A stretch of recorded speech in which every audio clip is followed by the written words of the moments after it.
रज़ा सलावत पढ़े मोहम्मद अल्लाहुम्मा सल्ली अला मुहम्मद व आले मुहम्मद वअज्जिल फरजहुम। सामीन हजरात व तुल्लाब अजीज़ व बरादरान बुज़ुर्ग, देखिए आप सबके सामने लब कुशाई करना एक अम्र मुहाल है।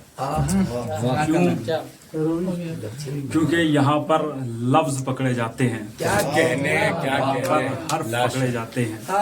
और मैं कोई आलिम तो नहीं हूँ, कोई ख़तीब तो नहीं हूँ, कोई ज़ाकिर तो नहीं हूँ, मैं एक छोटा सा तालिब इल्म हूँ। क्योंकि जो आलिम होते हैं वो मिसले सूरज होते हैं, मैं शुआए होने का भी तसव्वुर नहीं कर सकता।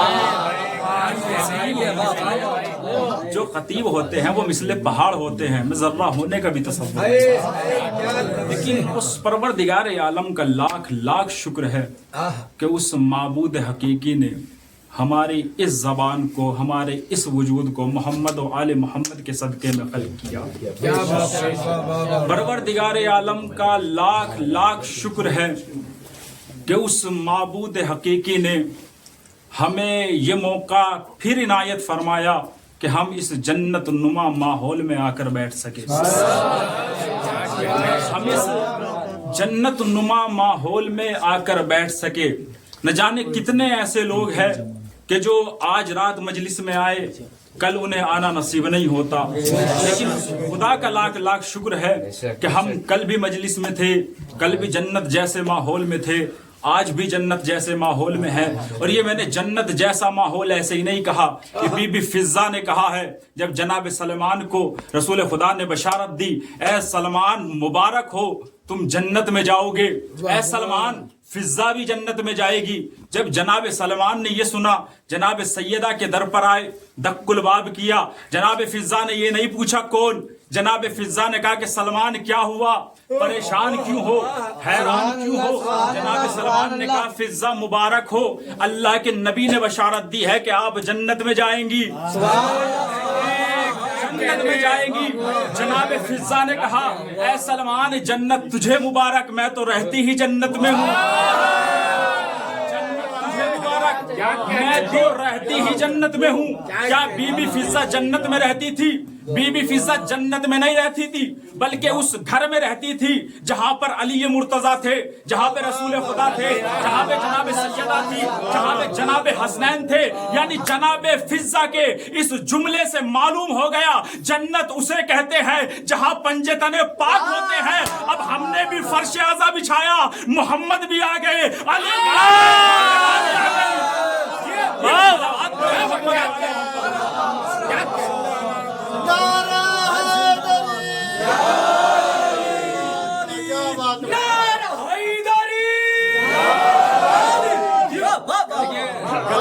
बनता है कि आप लोगों के सामने काम है का जन्नत तुझे मुबारक, मैं तो रहती ही जन्नत में हूँ। क्या बीबी फिजा जन्नत में रहती है? आप तो उस घर में रहती है जहाँ मोहम्मद मुस्तफ़ा हैं, जहाँ अली मुर्तजा हैं, जहाँ जनाब सैयदा हैं, जहाँ जनाब हसनैन है। का जन्नत तुझे मुबारक, मैं तो रहती ही जन्नत में हूँ। माज़ाल्लाह हम जनाब फिजा को झूठा समझ लेते अगर रसूल खुदा जनाब फिजा को अपनी बहन न कहते। हम जनाब फिजा को झूठी समझ लेते अगर रसूल खुदा अपनी बहन न कहते, अपनी बेटी न कहते, अली मुर्तजा बहन न कहते, जनाब सैयदा बहन न कहती, हसनैन मां न कहते। और पंजे तने पाक रिश्ता सच्चों से जोड़ते हैं झूठों से।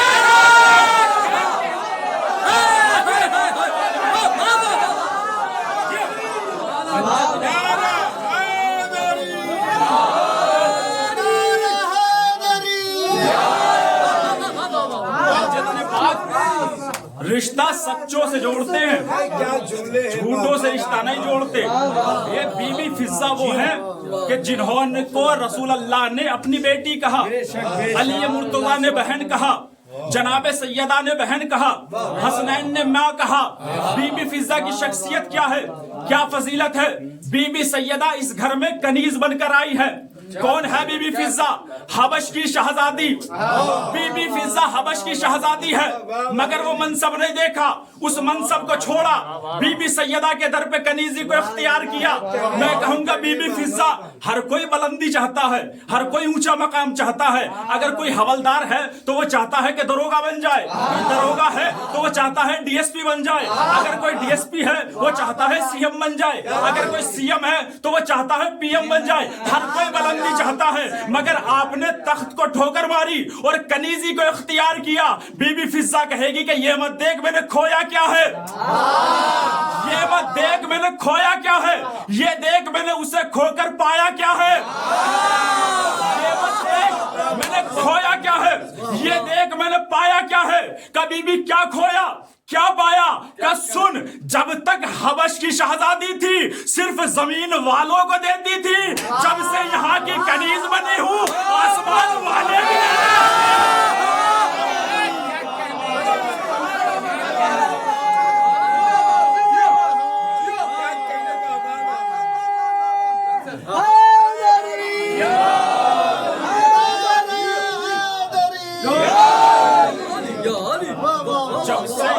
कनीज बनी हूँ।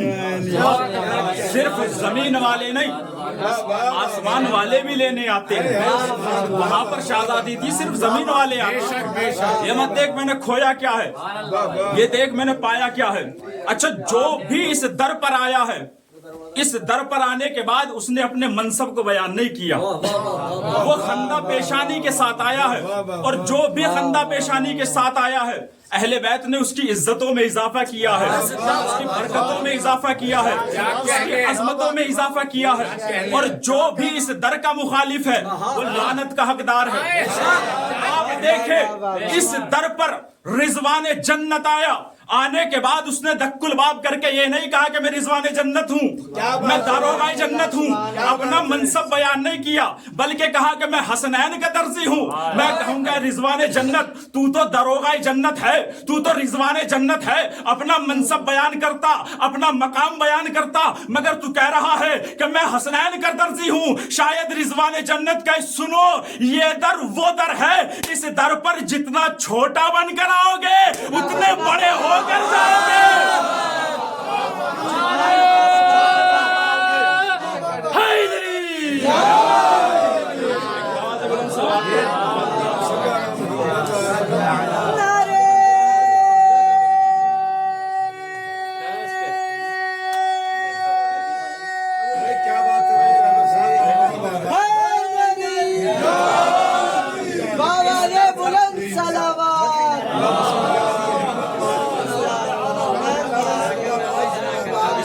जितना छोटा बनकर आओगे। और एक बात याद रखना, ये दर अहले बैत वो दर है कि जब तक इस दर पर नहीं आओगे खुदावंद आलम की निगाह में लायक एहतराम नहीं होगे। महल्ले वालों के दरमियान तुम्हारी कितनी इज्जत हो, घर में तुम्हारी कितनी इज्जत हो, इलाके में तुम्हारी कितनी इज्जत हो, वतन में तुम्हारी कितनी इज्जत हो, लोग तुम्हें जानते हो, मगर खुदा की निगाह में उस वक्त तक लायक एहतराम नहीं होगे जब तक इस दर पर नहीं आ जाओगे। और जब इस दर पर आना तो अपने मनसब को अपने घर पर रख कर आना, इस दर पर खंदा पेशानी के साथ आना। चाहे तुम कितनी ही बुलंदी पर हो, कितना ही तुम्हारा ऊंचा मकाम हो, अगर इस दर पर नहीं आए तो खुदा की निगाह में लायक एहतराम नहीं हो, खुदा की निगाह में लायक एहतराम नहीं हो।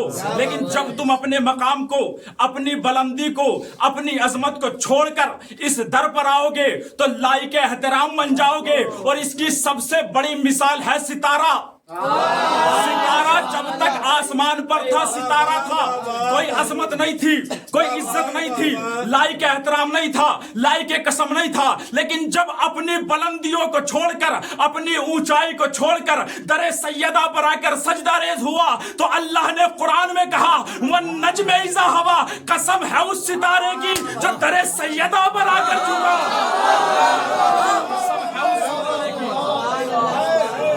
सैयदा पर आकर झुका। नारा हैदरी, दूजा नारा हैदरी, तीजा नारा हैदरी, चौथा नारा हैदरी, कौन नारा हैदरी? कसम है उस सितारे की, सैयदा पर आकर रुका। अब आप नारा लगा रहे हैं तो एक बात यहाँ से कहता चलूं मुत्तसिल करता हुआ, कसम है उस सितारे की जो दर सैयदा पर आकर झुका। अभी आपने नारा लगाया, आपने देखा होगा अली से मोहब्बत करने वाले, अली से इश्क करने वाले, अली को मौला कहने वाले, अली को मुश्किल कुशा कहने वाले जब भी किसी मुश्किल में घिरते हैं या अली मदद कहते हैं, परेशानियों में घिरते हैं या अली मदद कहते हैं। मगर अजीब बात है, अली मदद हम कहते हैं, जलता कोई और है। अली मदद हम कहते हैं, जलता कोई और है, और जलकर कहता है तुम अली को मदद के लिए पुकार रहे हो। अली तो न जाने कब के मर गए, अली तो न जाने कब के मर गए, अली तो न जाने कब के चले गए, तुम अली को मदद के लिए पुकार रहे हो। अगर वो तुमसे ये कहे तो उससे कह देना जाकर कुरान पढ़। अल्लाह ने कुरान में कहा है कुल्लो नफ्सिन जायकातुल मौत, मौत नफ्स को आती है। और माज़ा अल्लाह हम अली को मरा हुआ समझ लेते अगर शबे हिजरत अली का नफ्स खुदा ने न खरीदा।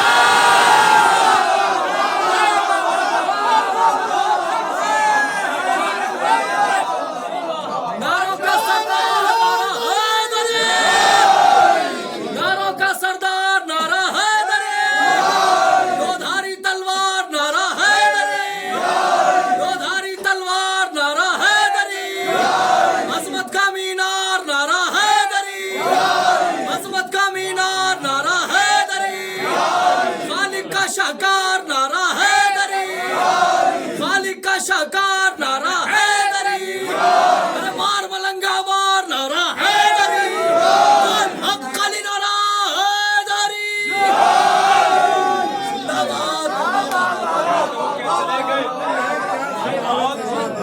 नफ्स को आती है और जाकर कुरान के साथ साथ तारीख भी पढ़ना। ये तारीख छोड़ो, तुम कुरान को कहते हो ना कि हमारे लिए कुरान काफी है, तो कुरान में पढ़ो अली के नफ्स को दो जगह खरीदा गया है। एक जगह शबे हिजरत, एक जगह मैदान मुबाहिला में। एक जगह अली के नफ्स को खुदा ने कहा कि मुझे नफ्स दे दे, मेरी मर्जी ले ले। दूसरी जगह जब रसूल अल्लाह से कहा गया अपने नफ्सों को लाओ, अपनी औरतों को लाओ, तो अल्लाह का रसूल नफ्स बनाकर अली को लेकर गए हैं। और दुनिया में हर किसी के नफ्स को मौत आ सकती है, अल्लाह के नफ्स को, रसूल के नफ्स को मौत नहीं आ सकती। एक सलावत पढ़े बाज़ बुलंद मोहम्मद वाले।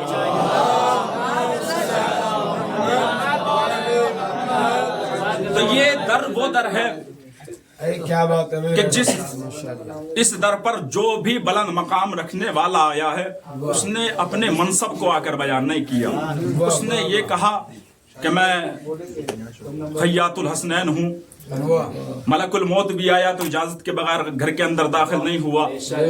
ये दर तो वो दर है कि जब तक इस दर पर नहीं आओगे तो इज्जतों में इजाफा नहीं होगा, अजमतों में इजाफा नहीं होगा, बरकतों में इजाफा नहीं होगा।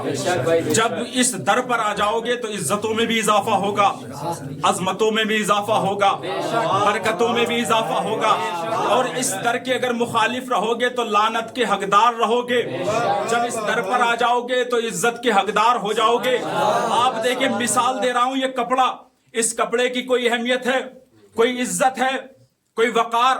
ये कपड़ा हमने दुकान से खरीदा, लिबास बनाया, कुर्ता पजामा, पैंट शर्ट, जो भी चाहे बनाए, लेकिन इस कपड़े की कोई इज्जत नहीं, कोई अहमियत नहीं। दुकान से खरीदा, लिबास बनाया, पहना, पुराना हुआ, फट गया, फेंक दिया, कोई इज्जत नहीं, कोई अजमत नहीं, कोई इज्जत नहीं। क्यों? क्योंकि अभी तक ये कपड़ा दरे अहले बैत पर नहीं आया था। अभी तक ये कपड़ा दरे अहले बैत पर नहीं आया था। अभी तक ये कपड़ा दरे अहले बैत पर नहीं आया था, तो कोई इज्जत नहीं थी, कोई वकार नहीं था। पुराना हुआ, फट गया, हमने फेंक दिया। लेकिन जब इसी कपड़े को हमने दुकान से खरीदने के बाद, अहले बैत के दर से मुत्तसिल करने के बाद, जब यही कपड़ा पटके की शक्ल में आता है तो हर कोई इसकी जियारत करता है।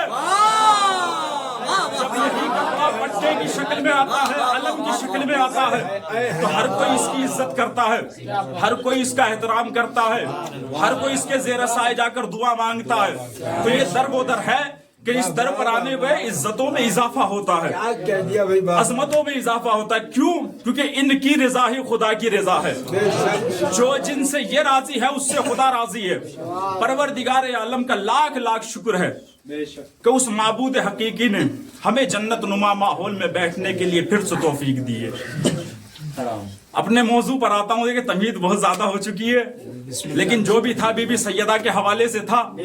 परवरदिगार आलम अपनी लारैब किताब में इरशाद फरमा रहा है, वला सौफ युतीका रब्बुका फतरज़ा, ए रसूल हम अन करीब ही तुम्हें ऐसा तोहफा देंगे जिससे तुम राजी हो जाओगे। देखिए पढ़ा लिखा मजमा है, जब फेले मुजारे से पहले सौफा आता है तो वो अन करीब के माना देता है। करीब यानी आने वाला, लेकिन अन करीब जल्दी ही ऐसा तोहफा देंगे कि जिसे पाकर आप राजी हो जाओगे। और आप दुनिया की तारीख को उठाकर देख लीजिए कि तोहफा किसे दिया जाता है, तोहफा कौन देता है, तोहफा कैसा दिया जाता है। तोहफा कौन देता है? तोहफा आशिक अपने माशूक को देता है, मुहिब अपने महबूब को देता है। और जो अजमत, जो बुलंदी तो खुद तोहफा देने वाला रखता है, उसी एतबार से तोहफा देता है। खुद रखता है, उसी एतबार से वो तोहफा देता है जो उसका खुद का वकार है। अब अल्लाह कह रहा है नजदीक ही तोहफा अता करेंगे जिसे पाकर आप राजी हो जाओगे। कौन कह रहा है? परवरदिगार। किससे कह रहा है? रसूल से। कौन कह रहा है? सबसे बड़ा। किससे कह रहा है? जो मखलूक में सबसे बड़ा है। तोहफा देने वाला कौन? सबसे बड़ा। तोहफा किसे दिया जा रहा है? जो सबसे बड़ा है। अब जब तोहफा दिया जा रहा है तो तोहफा देने वाला तोहफा भी ऐसा देगा जो उसके इज्जत के मुताबिक हो, जो उसके वकार के मुताबिक हो। अल्लाह कह रहा है नजदीक ही ऐसा तोहफा देंगे कि तुम उसे पाकर राजी हो जाओगे। कैसा तोहफा? अल्लाह दे रहा है। किसे दे रहा है? रसूल को दे रहा है। और हकीकतन तोहफा ऐसा दिया, अल्लाह ने तोहफा देकर बताया, ऐ रसूल हम तुम्हें ऐसा तोहफा देंगे कि जिस तोहफे को हमने न सुल्बे आदम में रखा, न सुल्बे मूसा में रखा, हमने किसी नबी के सुल्ब में इसको नहीं रखा। हम तुम्हें ये डायरेक्ट अता कर रहे हैं, तुम्हें डायरेक्ट अता कर रहे हैं, किसी नबी के सुल्ब में नहीं रखा। और उसके बाद फरमाया इस तोहफे को लेने के लिए रात की तारीकी में आना पड़ेगा। इस तोहफे को लेने के लिए रात की तारीकी में आना पड़ेगा। परवरदिगार रात की तारीकी में क्यों बुला रहा है? दिन के उजाले में बुला लेता, रात की तारीकी में बुलाने का मतलब क्या है? शायद परवरदिगार आलम सैयदा के पर्दे की अहमियत बता रहा है। दुनिया वालों देख लो, सैयदा के पर्दे की अहमियत यह है कि अगर हमने इस सैयदा को रसूल को देना हुआ तो रसूल को रात की तारीकी में बुलाया, दिन के उजाले में नहीं बुलाया।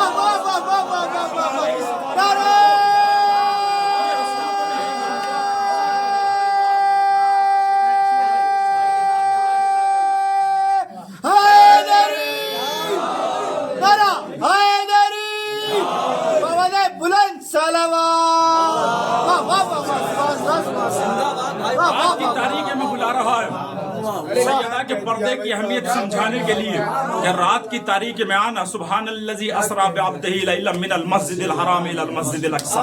रात में आना, दिन के उजाले में नहीं। रात में लेकर रसूल आए किसे? नूरे सैयदा को। अब बीबी सैयदा आ गई। बीबी सैयदा के आप जानते हैं कि बीबी सैयदा का नाम क्या है, अलकाबात भी जानते हैं। बस मुझे एक अलकाब आपको बताना है कि बीबी सैयदा का एक लक़ब ये है कि बीबी सैयदा को बतूल कहते हैं। बीबी सैयदा को बतूल कहते हैं। परवरदिगार आलम कह रहा है कि अब हमने तुम्हें अता कर दिया, इन्ना आतैना कल कौसर, हमने तुम्हें कौसर अता किया।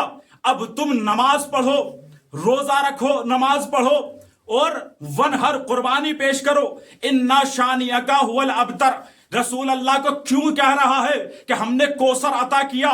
कौसर अता किया जब अल्लाह के रसूल को अस बिन वाइल कह रहा था बे औलाद है, بے نسل ہے, کوئی اولاد نہیں, کوئی نسل نہیں. جب تک رسول ہے, جب تک دین ہے, جب تک رسول ہے, جب تک اسلام ہے, اس کے بعد رسول کو بچانے والا, اسلام کو بچانے والا کوئی نہیں, دین کو بچانے والا کوئی نہیں. یہ پروردگار عالم نے کہا ہم تمہیں کوثر عطا کر رہے ہیں. اس کا مطلب پروردگار کہہ رہا ہے اے رسول, یہ تجھے بے اولاد کہتے ہیں, کہتے رہے, یہ تجھے ابتر کہتے ہیں, کہتے رہے, ہم تجھے کوثر کی شکل میں نسل کثیر دے رہے ہیں. اور اے رسول دیکھ, اس فاطمہ سے تیری نسل اتنی چلے گی, اتنی چلے گی, اتنی چلے گی کہ اس دنیا میں کسی کی اولاد ہو نہ ہو, تیری اولاد ہر جگہ رہے گی.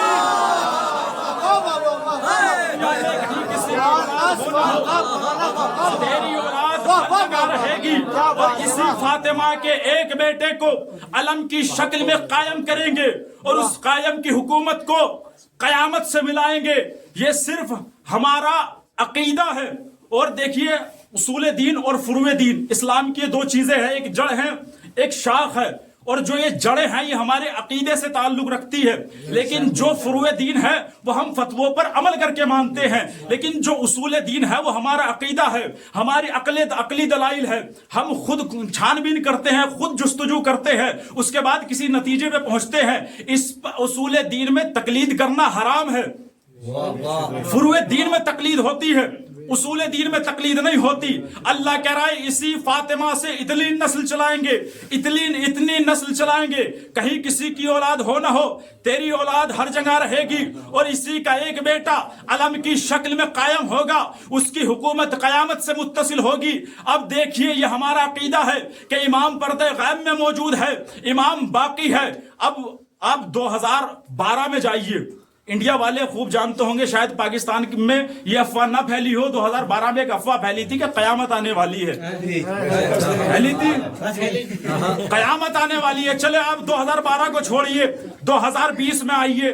2020 میں ایک بیماری آئی کرونا, کہ جو صرف انڈیا میں نہیں تھی, ایران میں بھی تھی, یہ بیماری پاکستان میں بھی تھی, ہر ملک میں یہ بیماری پائی جا رہی تھی. اور اس بیماری کے سبب لوگ ایسے اتنے ہلاک ہو رہے تھے کہ کہیں پر کسی کو جلایا جا رہا تھا, کہیں پر کسی کو دفنایا جا رہا تھا, کہیں پر کسی کو بہایا جا رہا تھا. لوگ اتنے خوف زدہ ہو گئے تھے کہ ایک گھر سے باہر نکلنا پسند نہیں, دوسروں سے گلے ملنا پسند نہیں, کسی سے ہاتھ ملانا پسند نہیں, منہ پہ ماسک لگائے پھر رہے ہیں کہ کہیں ہمیں کرونا نہ ہو جائے, کہیں ہم مر نہ جائے. سب یہی سوچ رہے تھے کہ یہ دنیا ختم ہونے والی ہے, یہ دنیا ختم ہونے والی ہے. یہ ایسی بیماری ہے کہ جو روز دن میں لاکھوں کو مارتی ہے, کہیں لاکھوں مر رہے ہیں, کہیں ہزاروں مر رہے ہیں, کہیں ہزاروں مر رہے ہیں. ہر کوئی خوف زدہ تھا, ہر کوئی ڈرا ہوا تھا کہ شاید قیامت آنے والی ہے, دنیا ختم ہونے والی ہے. مگر پروردگار عالم نے کہا ہے اسی فاطمہ کے ایک بیٹے کو علم کی شکل میں قائم کروں گا, اس کی حکومت کو قیامت سے ملاؤں گا. ہر کوئی خوف زدہ تھا, مگر شیعان اہل بیت سے محبت رکھنے والا نہ کل ڈرا تھا نہ آج ڈرا ہے, کیونکہ ہم نے بچپنوں میں پڑھا ہے اصول دین 5 ہے, جس میں چوتھے امامت ہے, 5ویں قیامت ہے. ہمیں پتا تھا پہلے امامت آئے گی, اس کے بعد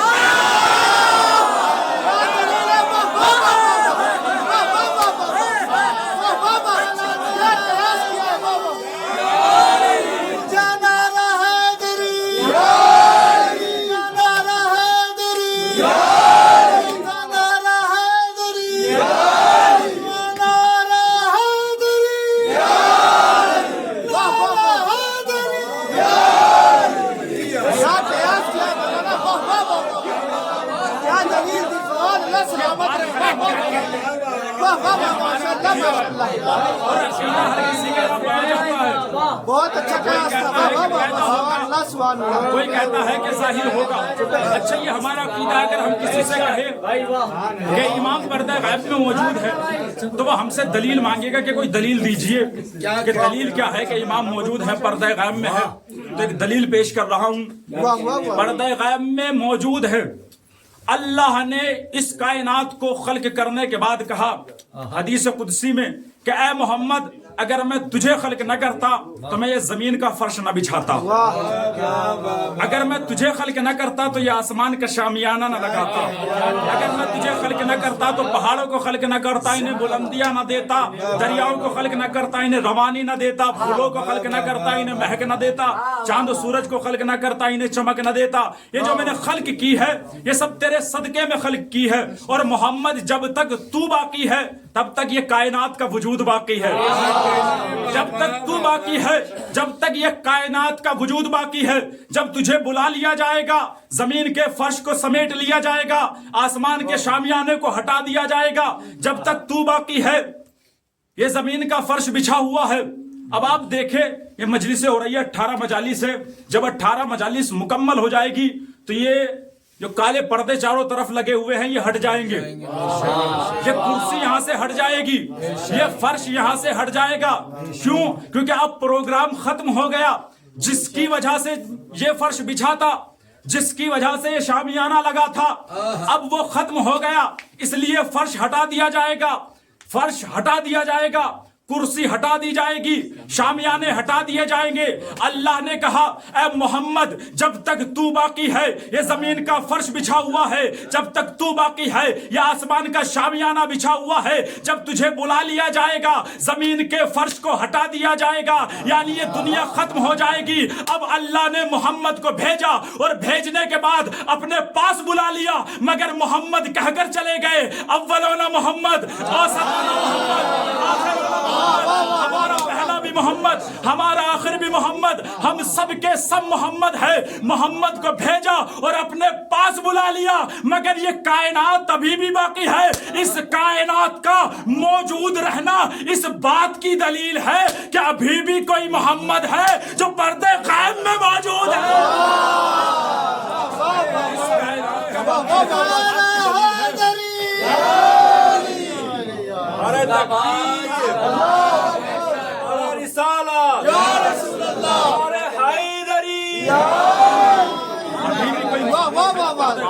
سلامت رہے بھائی، کوثر عطا کر رہے ہیں، کثیر عطا کر رہے ہیں۔ بی بی سیدہ کے نور کو خلق عطا کیا، اور بی بی سیدہ کا ایک لقب ہے بطول، کہہ رہے ہیں وہ چیز عطا کریں گے جسے پا کر آپ ہم سے راضی ہو جاؤ گے۔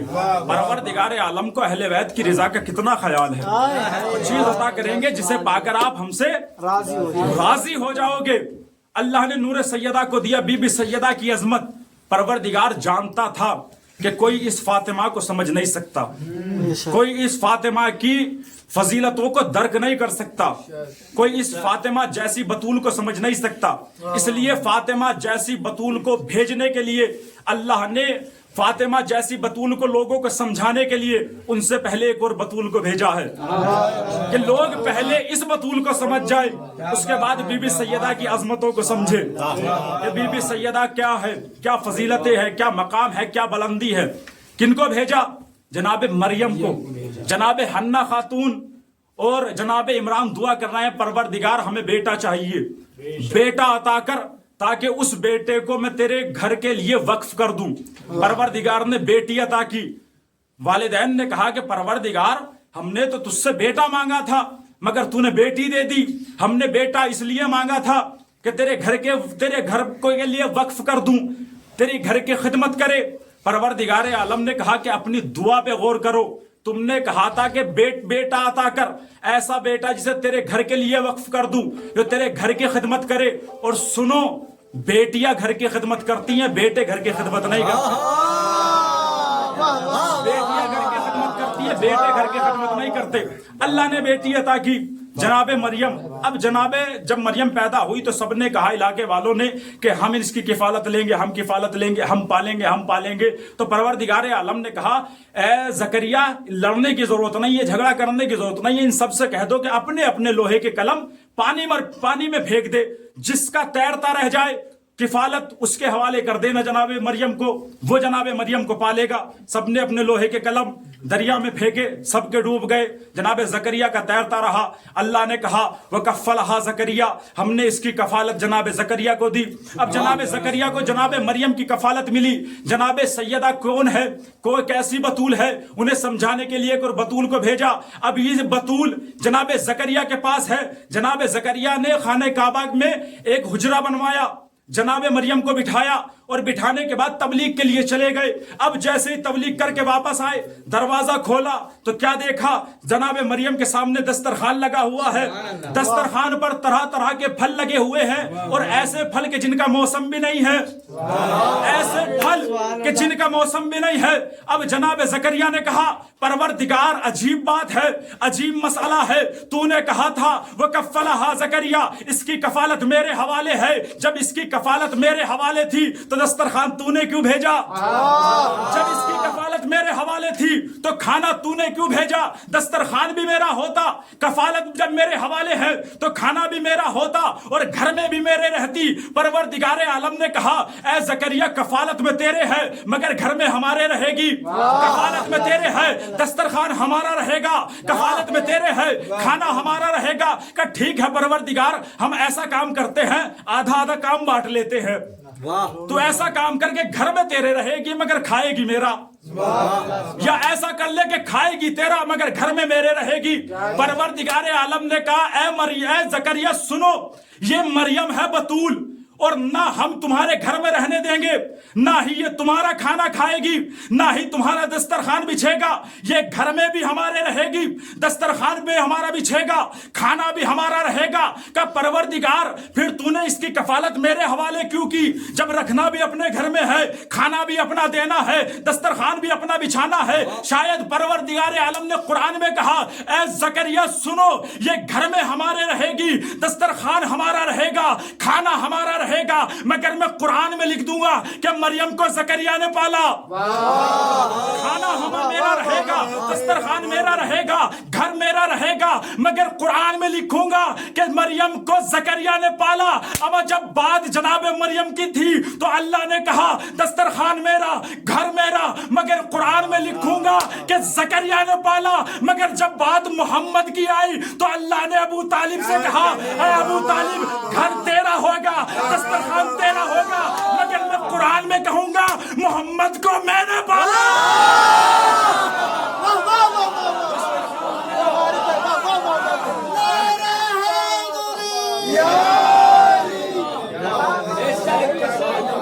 دسترخوان تیرا ہوگا، دسترخوان تیرا، سب چیز تیری رہے گی، مگر میں کہوں گا محمد کو میں نے پالا۔ جناب مریم کے بارے میں کہا دسترخوان میرا، گھر میرا، کھانا میرا، مگر کہوں گا زکریا نے پالا۔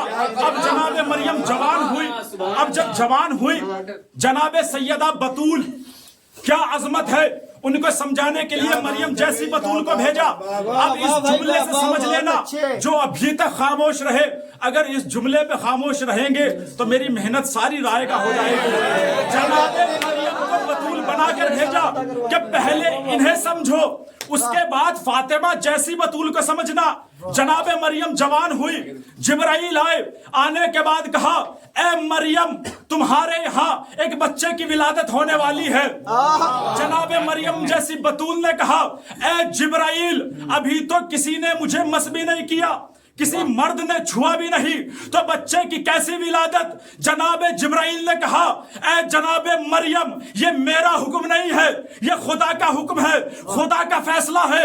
بس جیسے جناب جبرائیل نے کہا، جناب مریم جیسی بطول نے کہا اے جبرائیل جس سے خدا راضی اس سے مریم راضی، جس سے خدا راضی اس سے مریم راضی۔ مگر جب بات فاطمہ کی آئی تو اللہ نے کہا جس سے فاطمہ راضی۔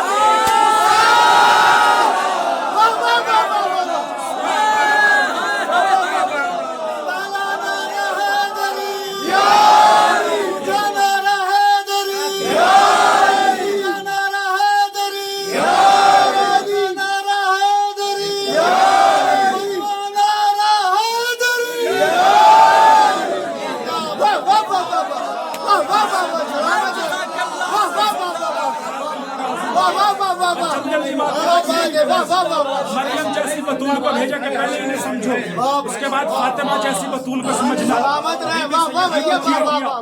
और कभी जिब्राइल चक्की चलाने के लिए आ रहे हैं, मलकुल मौत दर पे इजाजत लेने के लिए आ रहा है, जनाबे जिब्राइल चक्की चला रहे हैं, बीबी सैयदा का काम कर रहे हैं, खैयातुल हसनैन बनकर आ रहा है रिजवान जन्नत। ये दर, इस दर पर रिजवान जन्नत बनकर आया, रिजवान जन्नत खैयात बनकर आया, दर्जी बनकर आया। अब बीबी सैयदा दो मैदान में गई हैं, बस आखिरी बात और खत्म दुआ। बीबी सैयदा दो मैदान में गई है, एक मुबाहिले में, एक दरबार में, एक रिसालत को बचाने, एक जगह इमामत को बचाने। बीबी सैयदा जब गई है, किसने कहा? रसूल अल्लाह ने कि सैयदा चलो। क्या कहा गया रसूल अल्लाह से? अपने नफ्सों को लाओ, अपनी औरतों को लाओ, अपने बच्चों को लाओ। रसूल अल्लाह खुद गए, अली को लेकर गए, सैयदा को लेकर गए, हसनैन को लेकर गए। मैं कहूंगा या रसूल अल्लाह, आज सैयदा घर से बाहर जा रही है और ये सैयदा, बीबी सैयदा हमारी औरतों के लिए आइडियल है, नमूना है। अगर ये घर से बाहर जाएंगी तो हमारी घर की औरतें भी बाहर जाएंगी, क्योंकि ये नमूने अमल है हमारी औरतों के लिए। शायद रसूल अल्लाह कहे सुनो, बीबी सैयदा वो खातून है जो अपने हुजरे में रही तो कुरान के साए में, सहन में रही, कुरान के साए में, घर से बाहर आ रही है तो कुरान के साए में। देखो, घर से निकलना ऐब नहीं है, कुरान से निकलना ऐब है।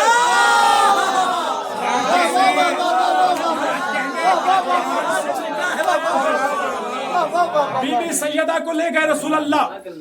मंजर आप सब जानते हैं। कितनी हिजरी को मुबाहिला हुआ? 10 या 11 हिजरी, दो तारीख है, 10 या 11 हिजरी। उस वक्त मौला इमाम हुसैन की उम्र तकरीबन 4 या 5 साल की थी, ये 3 साल की थी। लेकिन इतना मुझे मालूम है कि इतनी एज इमाम हुसैन की थी कि इमाम हुसैन अपने पैरों से चल सकते थे। मगर मैदान में जाने का मंजर क्या है? इमाम हुसैन को मौला हुसैन ने, रसूल खुदा ने अपनी आगोश में लिया हुआ है। रसूल अल्लाह आगे आगे है, उंगली पकड़े हुए मौला हसन है, पीछे जनाब सैयदा है, उनके पीछे मौलाए कायनात है। ये मंजर है। अब आप देखें, जिसको आगोश में लिया जाता है वो आगे होता है, आगोश में जो लेता है वो पीछे होता है, आगोश वाला आगे होता है। मैं कहूंगा या रसूल अल्लाह, जब मौला हुसैन चल सकते थे तो पैरों से चल कर ले जाते, उंगली पकड़ कर ले जाते, मगर आगोश में ले जाने का मतलब क्या है? शायद रसूल अल्लाह कहे सुनो, जो आगोश में होता है वो आगे होता है, जो आगोश में लिए हुए होता है वो पीछे होता है। और मैं हुसैन को आगे रखकर बताना चाहता हूं, देखो, इस्लाम फैलाना मेरा काम था, इस्लाम बचाना हुसैन का काम है।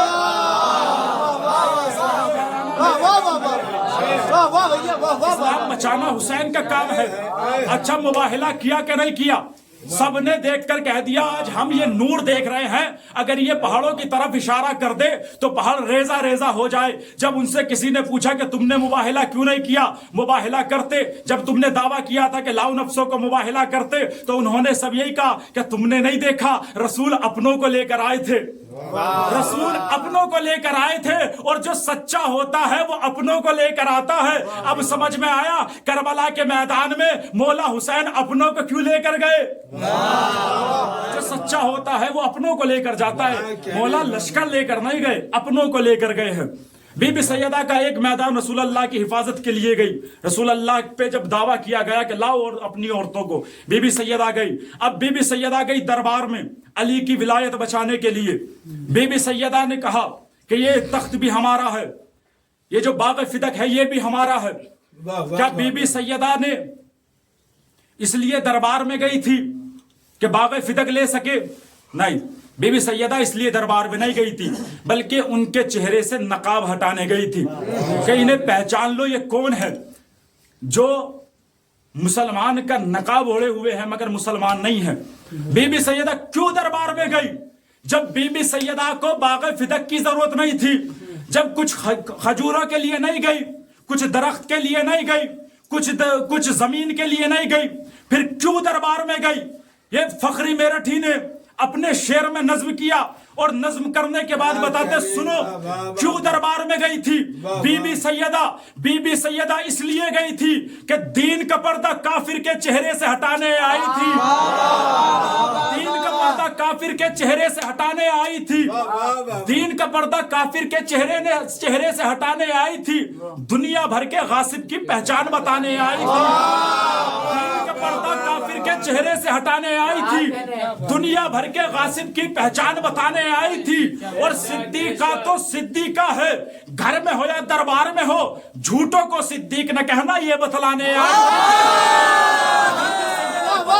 की जरूरत नहीं थी तो क्यों दरबार में गई? कि सिद्दीका तो सिद्दीका है, घर में हो या दरबार में हो, झूठों को सिद्दीक न कहना ये बतलाने आई थी।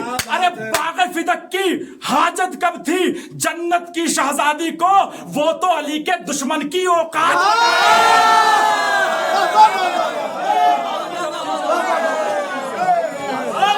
सलामत रहे। वाह वाह वाह वाह। औकात बताने आई थी, की जरूरत नहीं थी। और बीबी सैयदा ने विलायत के दुश्मनों को उस राहों पर लाकर खड़ा कर दिया कि ना आप झूठा कह सकते हैं ना आप सच्चा कह सकते हैं। क्योंकि अरमान साहब ने बयान किया था कि अगर झूठा कह दिया तो जन्नत छोड़नी पड़े, सच्चा कहा तो तख्त छोड़ना पड़े। बीबी सैयदा अली की विलायत के लिए दरबार में गई, बाग़ फिदक के लिए नहीं। बस अज़ीज़ान गिरामी, बीबी सैयदा ये वो बाअज़मत खातून है कि जब रसूलुल्लाह देखा करते थे कि बीबी सैयदा तशरीफ ला रही है तो रसूलुल्लाह अपनी जगह से बुलंद हो जाया करते थे। भाई तो बंद कर लो, आंख लग डर है। रसूलुल्लाह अपनी जगह से बुलंद हो जाया करते थे।